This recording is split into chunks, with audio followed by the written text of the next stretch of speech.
Halo, pernahkah kamu berpikir bagaimana orang mendapatkan barang dan uang setiap hari? Itulah yang disebut kegiatan ekonomi, yaitu cara manusia memenuhi kebutuhan hidup. Pertama, ada produksi.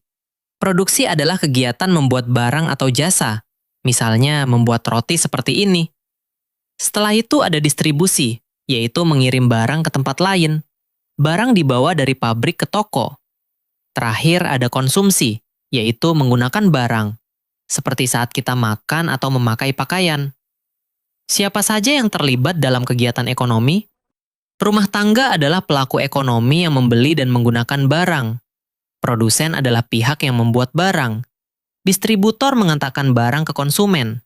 Pasar adalah tempat bertemunya penjual dan pembeli. Uang digunakan untuk mempermudah transaksi. Ada barang dan jasa dalam ekonomi. Manusia punya banyak kebutuhan, seperti makanan, pakaian, dan tempat tinggal. Kebutuhan tambahan seperti alat transportasi, dan kebutuhan mewah untuk kenyamanan. Kadang barang tidak selalu tersedia, karena itu kita harus memilih. Memilih kebutuhan yang paling penting. Teknologi membantu kegiatan ekonomi lebih cepat. Produksi, distribusi, dan konsumsi saling berkaitan. Sekarang kamu sudah tahu kegiatan ekonomi dalam kehidupan sehari-hari. Sekarang kita akan belajar perbedaan antara barang dan jasa. Tahukah kamu bahwa keduanya sama-sama penting dalam kehidupan sehari-hari? Barang adalah sesuatu yang bisa kita lihat, pegang, dan simpan. Contohnya seperti buku, makanan, atau pakaian yang kita gunakan setiap hari.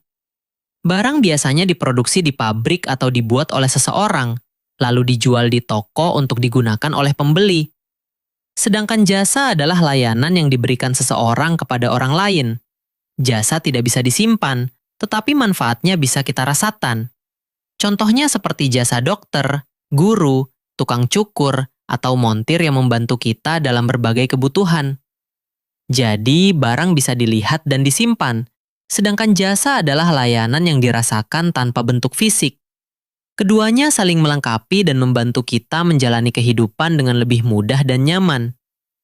Sekarang kita pelajari lebih dalam tentang distribusi. Distribusi melibatkan banyak pihak yang bekerja sama. Agen adalah perantara yang menjual barang atas nama produsen ke pihak lain.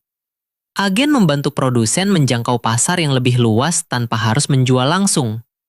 Grosir adalah pedagang yang membeli barang dalam jumlah besar dari produsen atau agen. Mereka kemudian menjualnya kembali dalam jumlah besar kepada pedagang lain. Pengecer atau pedagang eceran menjual barang langsung kepada konsumen. Mereka menjual dalam jumlah kecil sehingga mudah dibeli oleh masyarakat. Barang bergerak dari produsen ke agen, lalu ke grosir, kemudian ke pengecer, dan akhirnya sampai ke konsumen. Contohnya, makanan dari pabrik dikirim ke gudang, lalu ke toko, sebelum akhirnya kita beli dan konsumsi. Tanpa distribusi, barang tidak akan sampai ke tempat yang membutuhkan. Semua pelaku ekonomi saling bekerja sama untuk memenuhi kebutuhan manusia. Kita sudah belajar tentang barang, jasa, serta pelaku distribusi seperti agen, grosir, dan pengecer. Dengan memahami ini, kita bisa lebih mengerti bagaimana barang dan layanan sampai ke tangan kita setiap hari. Sampai jumpa di kelas KKZ. Kelasnya Kak Zidan.